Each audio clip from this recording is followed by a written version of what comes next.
I'm not just an anxious person. I have an anxiety disorder.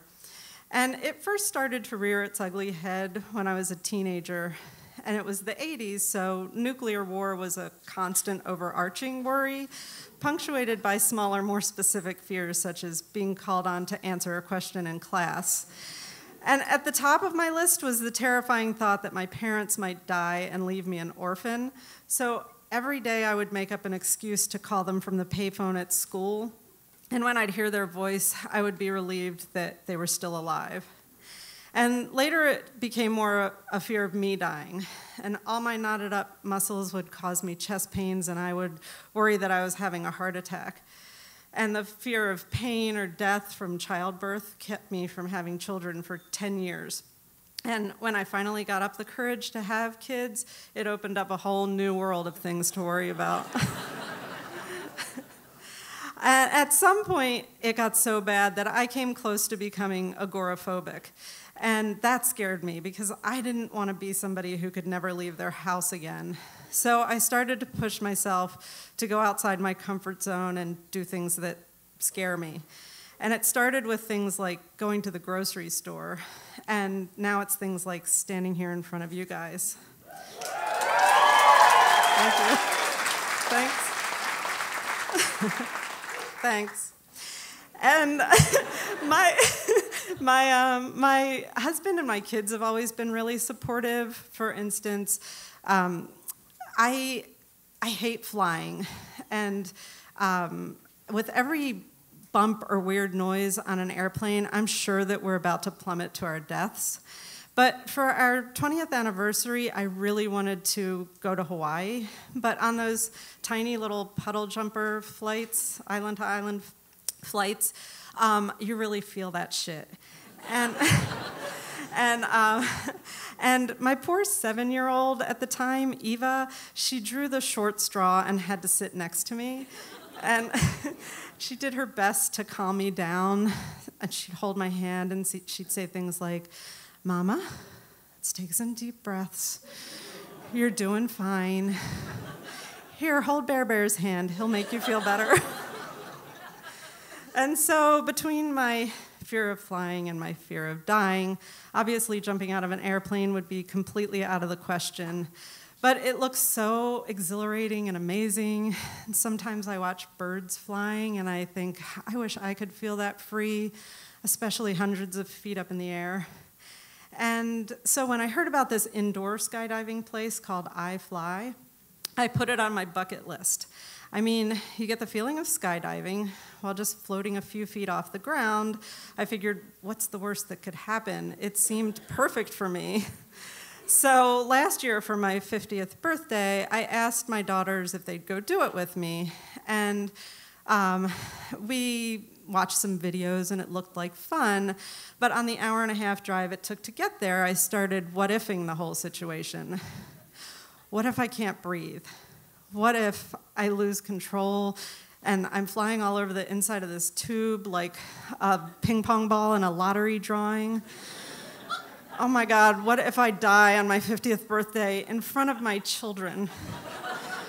Or worse, what if the jumpsuit they make you wear is really unflattering? And by the time I got there, I was starting to have a minor panic attack, and I didn't really want to do it anymore. And my older daughter was sort of getting anxious too, asking repeatedly, what if I can't breathe, and sticking her head out the car window like a dog, trying to see how much wind she could handle on her face. And our anxiety is just feeding off of each other. But then Eva, who's now 14, says, "Oh my God, Mom, you wanted to do this. Come on, let's just go do it." And she's right. The object was to face my fears and go outside my comfort zone, and this seemed to qualify. So I said, okay, and we go check in, and we watch some others flying around in this lottery tube for a few minutes. And then we meet up with our group leader, Hans or Sven or something equally as blonde, fit, and handsome sounding. And we tell him that we're starting to worry about a few things, mainly breathing. And